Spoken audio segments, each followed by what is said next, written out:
Cerita ini diambil dari kisah nyata yang beredar di kalangan warga lama Andansari. Aku pindah ke rumah kontrakan di Jalan Andansari, Kota Medan. Sekitar pertengahan tahun lalu, rumahnya tidak terlalu besar, tipe lama, cat dindingnya sudah menguning, dan di beberapa bagian, plafonnya tampak menurun. Pemilik rumah bilang, kalau malam suka bunyi plafon. Tapi itu cuma tikus, Bang. Biasalah rumah tua. Aku mengangguk saja, tapi malam pertamaku membuktikan kalau suara itu bukan dari tikus. Malam itu hujan rintik-rintik, angin masuk lewat ventilasi, membuat tirai jendela bergerak pelan. Sekitar jam 1:30, aku baru saja menutup laptop saat ku dengar suara tek, tek, tek dari atas. Langkah kecil tapi berat. Aku menatap plafon putih di ruang tengah, tepat di atas sofa. Suara itu berpindah pelan ke arah dapur. Tek, tek, tek. Aku berdiri, memegang senter. Kupikir ada musang, tapi langkah itu berhenti, lalu terdengar tawa serak. Pelan, pendek, dan aneh. He, he. Jantungku langsung berdetak cepat. Aku arahkan senter ke arah suara, tapi tidak ada apa-apa. Hanya plafon tua yang berdebu. Keesokan harinya, aku coba periksa plafon itu dari tangga kecil. Kulihat ada sedikit celah, seperti bekas dorongan dari dalam. Di sekitar celah, ada bekas kuku-kuku kecil di kayu balok. Aku mundur, merinding, tapi kupaksa untuk tidak berpikir aneh-aneh. Malam kedua, Gang Andansari terasa sepi sekali. Lampu jalan hanya satu, redup kuning. Aku menyalakan musik kecil untuk menenangkan diri, tapi tepat jam 2:05, musik berhenti sendiri. Dari atas plafon, terdengar lagi langkah itu. Kali ini disertai bunyi seret pelan, seperti sesuatu yang merayap. Aku beranikan diri berdiri di tengah ruang tamu. Suaranya makin dekat. Lalu, plafon di atasku bergetar halus, dan dari celah kecil itu, jatuh debu halus dan rambut putih. Tiba-tiba, dua mata kecil muncul di celah plafon itu. Mata kuning keruh, menatap langsung ke arahku. Aku tidak bisa bergerak. Lalu dari dalam muncul tangan kecil, keriput, kuku panjang dan kotor, mencengkeram tepi plafon. Ia menarik wajahnya keluar.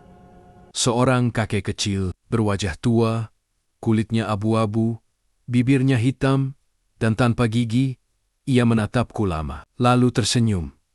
Kau tidur di bawah tempatku ya? Suaranya berat dan serak seperti suara batu diseret di lantai. Aku langsung mundur, hampir terjatuh, lalu berlari keluar rumah tanpa menoleh. Keesokan harinya, aku pergi ke warung dekat ujung jalan. Pemilik warung, seorang ibu tua, bertanya, "Kau ngontrak di rumah ujung itu?" Aku mengangguk. Dia hanya menghela napas dan berkata, "Rumah itu dulu punya kakek pendek. Meninggalnya di atas plafon, Bang. 3 hari baru ditemukan. Sejak itu, orang yang ngontrak selalu dengar langkah dan tawa di atas. Aku hanya bisa diam. Tapi saat malam tiba, aku memberanikan diri pulang. Ku coba menyalakan semua lampu rumah. Kupikir, mungkin dengan cahaya terang, rasa takut akan hilang. Tapi terang justru memperlihatkan sesuatu yang tak ingin kulihat. Saat aku menatap plafon di ruang tengah, ada noda besar seperti wajah di sana. Bentuknya samar, tapi jelas. 2 mata cekung dan mulut terbuka. Seperti sedang tersenyum. Aku mundur pelan, tapi di saat itu, plafon itu bergetar lagi. Lalu muncul bayangan kecil berjalan cepat ke arah kamar. Suara langkahnya kini di atas kepalaku lagi. Diikuti tawa lirih. Tiba-tiba, dari ventilasi kamar, jatuh benda kecil ke lantai. Aku dekati perlahan. Itu boneka kayu kecil. Bentuknya seperti manusia kerdil, wajahnya keriput, matanya dilukis merah. Di bagian bawah boneka itu, tertulis huruf gores. Aku belum pergi. Malam itu aku tidak bisa tidur. Plafon terus mengeluarkan bunyi langkah pelan. Kadang seret, kadang seperti tawa menahan napas. Pukul 3 pagi, listrik rumah mati. Gelap total. Aku hanya bisa mendengar napas sendiri. Dan napas lain, lebih berat, datang dari atas. Perlahan aku menatap ke plafon. Cahaya petir dari luar jendela membuatku bisa melihat sedikit. Di atas sana, ada bayangan kecil sedang menatapku dari lubang plafon. Wajahnya kini lebih jelas, keriput, matanya menyala, bibirnya bergerak. Rumah ini bukan untuk manusia. Aku lari keluar tanpa menoleh. Dan sejak malam itu, aku tidak pernah kembali. Beberapa minggu kemudian, aku lewat lagi di Jalan Andansari, hanya untuk memastikan rumah itu masih ada. Rumahnya kini tertutup rapat, catnya mulai pudar. Tapi dari luar jendela, aku bisa melihat lampu dalam rumah masih menyala samar. Aku berdiri sebentar di pinggir jalan, dan di antara suara angin malam, aku masih bisa dengar. Pelan sekali. He. Suara dari arah plafon rumah itu.